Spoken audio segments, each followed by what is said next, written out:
Bonjour, vous êtes bien branchés sur Ango TV et Paiwapi Bozai Kolanda Raphaël Ngoma Benabino. Je reviens encore une fois cet après-midi pour la Congo. Le Benabino, moi, ma Kambeza pour le Congo. Actualité Zali, Sangoya Mawa, Sangoya Pasi, Bato Bakufa ki na matadiki bala, en tout cas, Ezako Sala Pasi Mingi, Pasi Mingi. Na Kolandaka, ba actualité ne Ezako Bamanamboka Congo. Dans lundi, motomoso un confrère il y a Kinshasa, des moutons à lobby, ba DG il y a Snell na DG il y a plutôt ministre il y a non lui il y a PDG il y a d'autres ba DG à Snell na DG il y a ba ministre énergie wana bango wana batia Félix Tshisekedi na kisi po ete ba koka kolongola ba misalate mais wana ezali likambo concerné ngaite likambo concerné yali ils ont concerné ba congolais nous c'est ali que bato bakufi na se ya basinga courant haute tension et kake beti singe katani mais zalaki mbala liboso te sala babongo na Congo et si salama na Congo na 2017 na même endroit na ba Matadi Kibala bato bakufa pe kaka bongo donc malgré ça, l'autorité a besoin de précautions pour remédier à la situation. Mais voilà, encore cette fois-ci, au moins 24 personnes bakoufi, donc à peu près 30 personnes, ce qui est totalement bien. Et on raconte que dans une famille, il y avait 12 personnes bakoufi, dans une même famille. Batouana babima qui justement pour la vie. Et le pourquoi bato babima ka tongo tongo baki kulukavi bongo, c'est parce que misala mizali terkati na mboka Congo na yango bato bako bima pour que bake nokoluka parce que le peuple congolais surtout le Kinois vit au quotidien. D'ailleurs c'est toute la République démocratique du Congo. Bato bazako vivre na quotidien. Alors ko vivre na quotidien la kisi ceux qui tongo etani luka nzela kenda koluka et pas wapi kozwa 1 franc pour que ozonga na matembela 5000 bato nanda ko bako kakolia. Et to ebi bien que et pas na biso to vivre toujours en groupe. To comment quoi ba groupe moko terrible na banda ko na biso. RDC soki totali na makoma babi 89 millions 90 millions d'habitants, ben en réalité Makambo et Bimi reconnaître que tokomi au moins 98 millions. Donc on est en train de passer de 98 à 100 millions facilement d'ici la fin de cette année. Tozalaka à 100 millions déjà avant même la fin de l'année parce que gobo tanguna biso toza dans ce côté là. Alors bande kurangai bala Congo mbote mingi tala esika wapi makambo sala makatango bato bakufi ba autorité bakoya mais bakobongisa pe basingango malamu te après quelques années bato bakokufa bakopekisa bato ta mususu ba tika kosala wenze wana te sima quelques années bato bakokufa lisusu donc ba place bato bazali te ba longola bato na se ya basinga ezali ebele na mboka Congo. Moi je suis né de Bandal, je suis de Bandal donc na bandalunga déjà na yebi ke basinga haute tension eleka ko katisa ngambo ya sinkini te katisi na bisengo et kenda te baselembao. Alors quand on remarque ça, quand on regarde ça, toza komona ke ba autorité bazalaka na power te bazata na pouvoir moko te ya kobongisa na power ya kolongola bato esika wana parce que ezaka na problème monene soko longoli bato na esika pesa bango esika mosusu toyebi ba problème ya ba sinistré na Congo c'est seulement mbala na mbala bato ba preya na mai bato mai mela bandako na bango tout ça ba pona ko tia bango pa mosusu c'est comment problème. Or l'état ali mokonzi ya babeli donc abiso na bamboko to vana na Angleterre l'état ali mokonzi ya babeli ça veut tout simplement dire que soki oza na problème na ndako na yo bakoyi kozwa yo bati yo quelque part babongisi ndako na yo soit bazongisi wana soit batindi yo pa mosusu et puis ndako na yo wana bapesa wana bato mosusu. Mais mboka na biso les autorités on dira c'est difficile à le dire, c'est pas facile de le dire parce que koki koya kokoma na ba conclusion autour que toutes les autorités ne sont pas compétentes. Ça dit banda na sommet tinase. Donc ça veut tout simplement dire que banda Congo banda dans tozwa moto ayebi musala azate. Biloko nyonso ba infrastructure nyonso ya kala esila ko kufa kala. Esila ko kufa kala. D'ailleurs, phrase au président Robaki Yamboke Koufi, Mboke Si Koufi, et ça dit phrase moko elle est bien confirmée par tous les adeptes. Il y a président Félix Antoine Tshisekedi. Il y a bato banso bana Congo nyonso baza d'accord na yango ke Mboke Si Koufa na yango. Oui, Mboke Koufa na sens nini. le pays ne va pas bien. Pourquoi qu'il n'est bien? Parce que les politiciens ne sont pas compétents. Voilà. Nous n'avons pas des autorités compétentes au Bakoyi Kosala Moussala. Tu as vu que parmi les incompétents, il y a quand même des compétents. Mais si ceux qui compétents, incompétents, qu'est-ce qui arrive? Incompétents parce que les résultats, ils sont en dessous de la moyenne. D'ailleurs, Mikoyeleki, Toyoki, Batobazego, Betaka, Solo, Nini, Solo, Mako, bilan, il y a président Félix Tshisekedi. La plupart des gens donnent ça d'un côté négatif. Bon, un bilan négatif, oui, mais est-ce que c'est vraiment négatif parce que ils faute naïf? La partie, il y a combattant, la partie, il y a combattant, il y a Félix Tshisekedi, il y a UDPS, Balobara toujours que il y a eu au moins 2 ans, Oyo, qui est les bâtons sous les roues, c'est-à-dire qui est cal, qui est cal, qui est bloqué à bout, il y a chinois, qui est catch, quand il y a FCC, Babanaï, Kosala, moi, Makam. Après, Bayokani Nabango, la Union sacrée de la République de la Nation.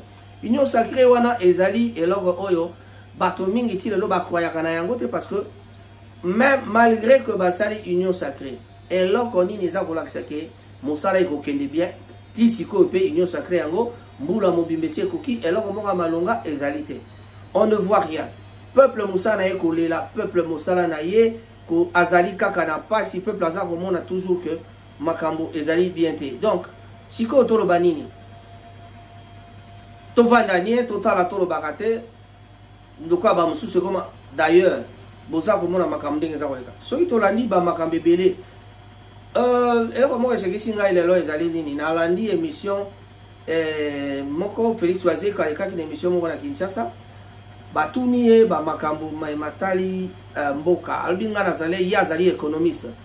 Bon, azali économiste à la économie, d'accord. On est économiste parce qu'on a fait l'économie, mais le problème c'est quoi? Babina yo siko yo lelo soko c'est président de la République. Alors, question on a lingi congolais nyonso abanda ko répondre na yango. Allez to sang ça ba idée on a toti de la bateau, ba ça ko na to ka question que ça différente, ba idée on a sur ça différente na ba idée oyo bango ba osalela. Ba ko kata ko la yango parce que vraiment je n'arrive pas à comprendre. J'essaierai aussi de répondre à la question. En tout cas, elle a agriculture. D'abord, à répondre d'une façon, à sa façon, hein, parce que il y a lobby à commis Sandouk, il y a idée, tout ça, mais il faut répondre à lobby qui est pour naïe, faut que ce qui soit moïbi. Tout n'est vraiment donc il y a donc quand c'est que yo kaka donc idée na yo zanga pour la ressource qui soit moïbi. Donc il fallait absolument camora concret au cas que le bataille social va dire habiter ouais vous avez quoi idée à l'objet ah ils ont parlé de agriculture bon ka Congo pour bon il faut agriculture makambo agriculture to roba yango mbala na mbala bato ebele bazana ba idée ba agriculture so que pesi bango ba idée ba bandaka chile je so ba chile je na bango wana ezali nini yango za agriculture te makambo ya so te bukanga lozo eza ba agriculture mais mosala ya bato nini miyibi ko iba mbongo ko iba mbongo ko iba mbongo. Donc les gens ne sont pas conscients. La conscience n'existe pas dans Boka Congo. Bato kaka maele mabe yako ibaka mbongo. Détournement sur détournement. Impunité c'est aussi la tépoanide parce que punition est aux arrêtés. Donc bazo punir na bango batote, bazu bato oyibi mbongo bakangi okoti obimi.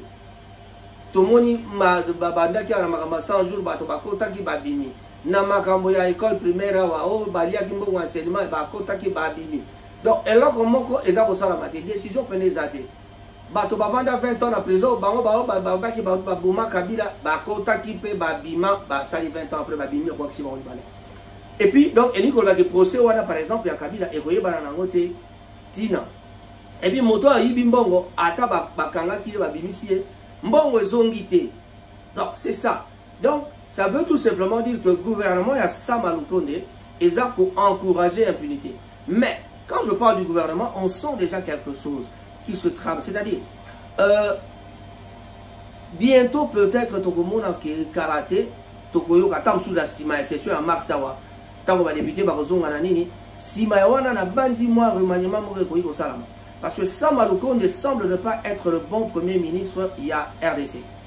Azali, comme on a été, Azar au salaire l'autre, parce que course le président a comme quoi moi na musala ya république atambola kamukili mumba. Or président de la république akoka ki pe ko sala ndambo mais ape sape moi ndambo mosusu na moi na musala ya république et ko zala ndé premier ministre.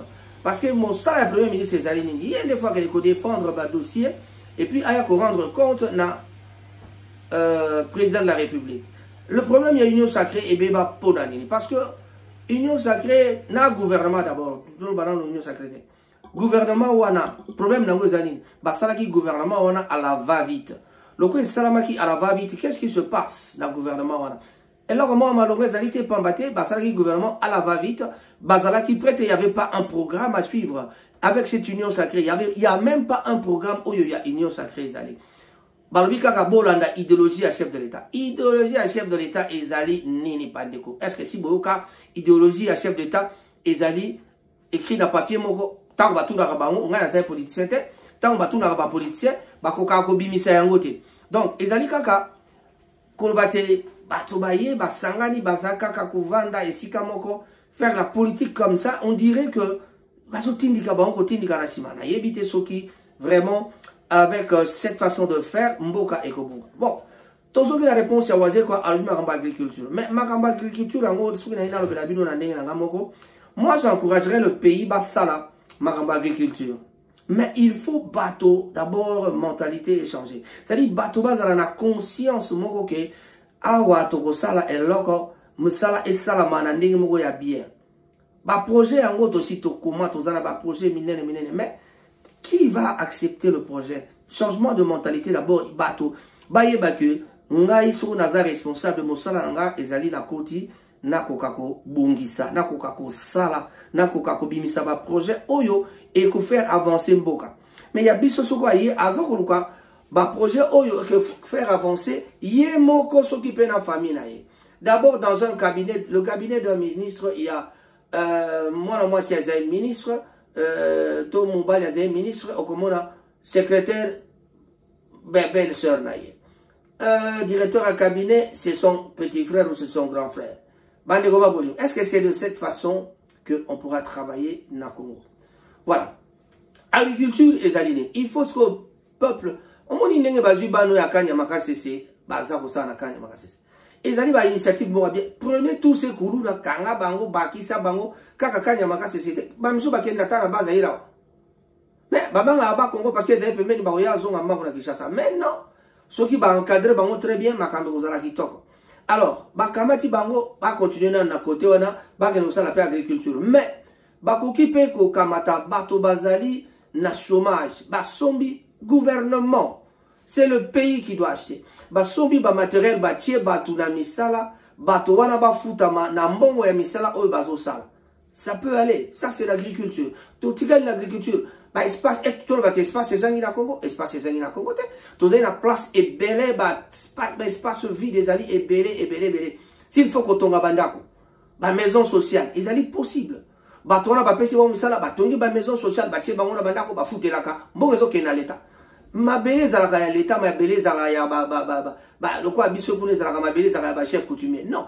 Pesa ba chef coutumier ba droit na bango pour ne pas comme ma culture rabiso.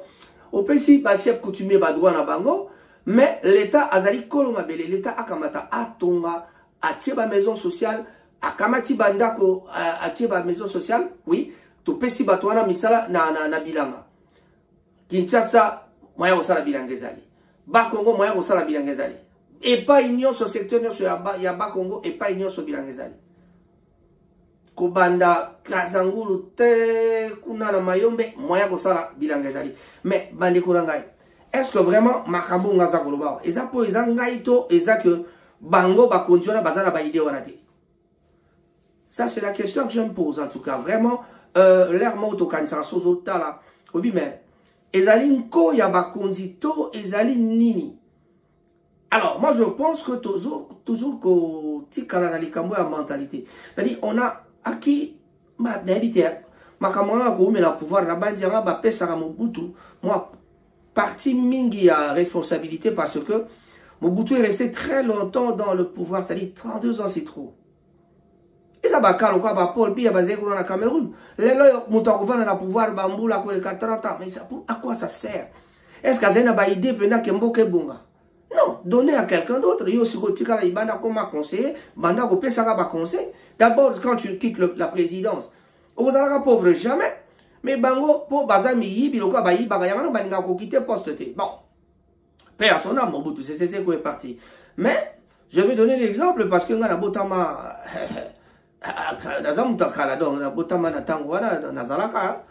donc, Mobutu a joué pouvoir à Kota Kibiso. Nous, on a vu qu'à Savo pouvait venir au pouvoir. Donc, c'est ça le problème. C'est ça le problème. Kassavou, on ne lui a pas donné le temps. Mobutu Batikela qui était en Banda Vandi, avec l'appui des Belges, les Américains, ils ont voulu garder le truc. Mais Kakaba Mindele, on a un qui balinga Kanabango bisoté. Moussa Nabango Koya, Batikela Bino, Bato, eux, Bazaïb incompétent, pour que Bango profite à Kanaba incompétent soit. Les carrières miniers ont dit la Kisha, c'est ça, les Chinois, Baton dit la Kisha. Baton dit la Congo. On a nini parce que bazar intérêt là-bas. Si quoi, sauf que moi mon tomosu à qui a lundi bas circuit wana et comme il problème. Tala et comme ma biso na affaire ya Kabund Matata Bazwani yé na président na famille présidentielle pour ne pas parler avec le président. UDPS makamuna bango ya Matata Oizaki na UDPS. Est-ce que zalaki vraiment makambo oyo baya ko betela biso masolo ou bien ezalaki makambo oyo totalani? L'affaire Kaboun révèle-t-elle une lutte au sein de l'UDPS? Est-ce que Makambo ya Kaboun déjà qu'on révélé le bisoté que moi lutte moi dans la carte à l'UDPS? C'est la question qu'on s'était posée.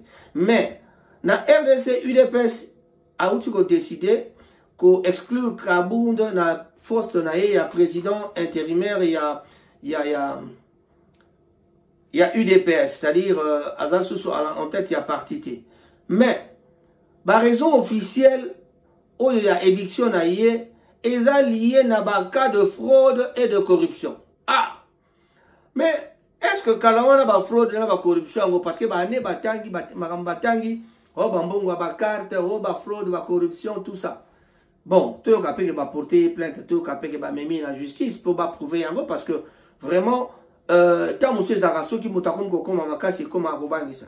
Je ne défendrai jamais Kabound, mais parmi les manquements, Oyoba reproché officiellement à Jean-Marc Kabound, et Zali Pena, ça configuré une accusation, il y a escroquerie dans la vente des cartes des membres, il y a parti. Aussi la corruption et extorsion, il y a nomination, il y a poste, il y a l'État. C'est-à-dire Jean-Marc Kabound tellement qu'il a commis fort, mais Ezali Koutoua. Aujourd'hui, je vais vous apprendre quelque chose. Parce que les gens ne veulent pas écouter la vérité. Vérité, c'est moko. Na Congo, ministre. Bazali, soit à Salagi Kisi pour que va nommer, soit à Korompaki. Mais tant à corrompre, soit à sa poste, à quelque monde marabout, à Kanga. Deng Balbaki, nani, moi, des moutons, le bagi qui est bateau, DG, SNL, énergie. Basala, la ministre de l'énergie, tia Fati béton na kisi. Est-ce que béton va retirer na kisi? Aza béton. Bon, béton peut na béton peut kisi soit. Béton soit kisi. Béton ça sur le ciment, moellon, khaya, c'est le paf. Et c'est comme béton, c'est fini. Qui se cause mais qu'est-ce qui se passe? Ça s'explique bien. Naïb Sabino le lobo ibayango. Ba ministre au Mona Kawana. Marabout. Tout le monde a poste minine. Marabout. Même les députés sont allés voir les marabouts pour aller qu'aux poste. On a vu le cas de Delilé, c'est les caca, parce que à côté qui prison pas habillement. Bon, je ne veux pas trop m'attarder là-dessus parce que sinon les gens vont penser que tout ça Delilé si la makamaka. Oh hier tout donné à l'ingani makamana parce que bon, talakaka. Bango baba ta pétage eza que so lobi kombo na yabiki bato moko ba lo ba kombo na ale wana ye ayebike azali en vogue. Donc tokota na polémique wana mais voilà. Donc ba autorité congolaise ndenge bazawana musala na bango maraboutage basala ka kisi pour que ba nommer bango basala ka kisi pour moto azala na confiance na ye. Bato nyonso mona bazali tout autour ya bato mbongo basala ka kisi pour na ba benga na kutu ba ayant droit ba benga na ba ayant droit tout autour ya moto mbongo allez bango bato alibanda to bato bazali ba kuya kuya to ba bilanda landa ba ya ba kota na circuit to vanda na bato to yebi makambo. On ne cite pas les noms des gens, mais je vous dis boye bagayango. C'est Raphaël Ngoma qui parle et je le dis. Ezali ba vérité tout ça là ba exemple ya bato to yebi. Ils sont là ba sala rakaba kisi ba joa rakaba marabout pour que ba so ba poste. So quitter il faut que corrompre. Alors Kabound comme il était proche il y a président de la République, sikoyo ba ministre wana ba yebi que pour maintenir poste na ye faut azala bien un président ad interim il y a UDPS parce que hier azali proche à président et puis elle est partie au pouvoir. Donc Motonio Sokoya, soit comme un ministre, paye 150 000. On avait déjà appris, entendu parler de que comme on a Jean-Marc Kabound, il faut déjà payer 5 000 $ pour voir Jean-Marc Kabound.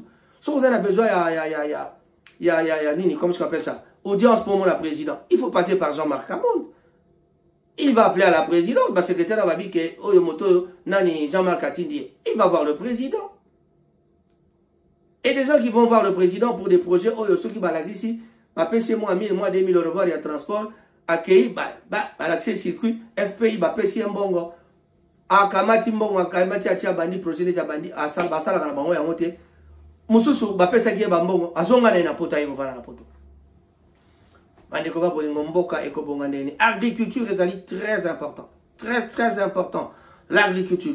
Moi, vous développez l'agriculture, mais il faut, l'État a besoin de moyens, à payer à la population. L'État a besoin de moyens à payer à la population. On avait un projet là, il y a Congo. Babito Bananaba Congo, Totongi Banda. On avait un projet avec les amis de la Belgique. Tout ça la radio. Si on a ambassadeur de Vinayo, on peut 10%. On peut 10% pendant que nous avons un projet bandité. On a un projet à 3, il y a 30 millions de francs suisses. Allez, Balobi a payé ça 10%. 3, papa. Pendant que 30 millions, pour un projet à 30 millions, et ça, 30%, il y a un projet et où tu as na Congo. Ceux qui sont à Congo, ici 30% de projet, nani, Suisse, linga qui ba kokisa, 70%. Stipula qui très bien à Katia dossier. Rémi Louvumbu, il est là, il est vivant. Allez lui demander, tu as Arcantec, Makamwana. On paie ça 70%, mais avant de payer ça 70%, le gouvernement doit nous donner 30% pour que tout le monde a volonté à gouvernement pour balingi et le connaît ça. Mais les gens ne comprennent pas. Ils sont là, les ministres sont là avec leurs 10%. D'ailleurs, le président de la République, Yemogo, son excellence, monsieur le président, Félix Antoine Tshisekedi Tshilombo, aloba kinini rétro-commission Zalaka. Donc, le roi Ndimagi Kop est sali que Makambo Belé zo salamate. Ndeko na biso azalaka na Manchester yemba kinzembo ya balisage. Mais projet kene kiti na présidence. Moto e batu ya présidence o bamimaki projet na présidence pour na balisage. Balisage yango salamate pour anini. Freddy Wanga que je salue et vraiment courage tokoba kera bango banzembo ti mokolo tokokufa. Mais Félix Oisé quoi d'abord, il vient de dire que bango ba musicien bazana bango na power mon côté, bazana courage mon côté, bazana tana eloko mon côté. Bazana makasi mon côté à influencer les politiciens. Et alors on lui pose la question de savoir pourquoi. Parce que les gens n'écoutent pas. À Sayemba, que demande le peuple? À Sayemba, Sokini, Banzembo, Bele Bele. Te Bele, Bayemba, Banzembo, mais Banzembo, Confio le bide pas le bac à Yemba sur une cérémonie. Mais, et ça, on a moto, Balabi, Kutu, monsieur Yawazé, quand est Tinana, le Baminga. Balobi ye waze kwa balobi na yo na boni au sala syndicat mo pour encourager ba politicien parce que ba makambo zolo ba il fallait fustiger bango mozolo ba ne tozo côté la bango oh na sala nini na sala nini abi ba combattant ba na raison ba boya rabino bo beta na poto parce que bozo kokati abi mais non ba combattant to baza bien parce que ba combattant baza na munduki te bato baza na est kuna ba beta munduki bato wana. Est-ce que ce voilà le raisonnement d'un musicien. C'est quoi, je n'ai rien contre toi, mais je prends ce raisonnement-là. Mais na linginde auto développer le combat pour Nangai.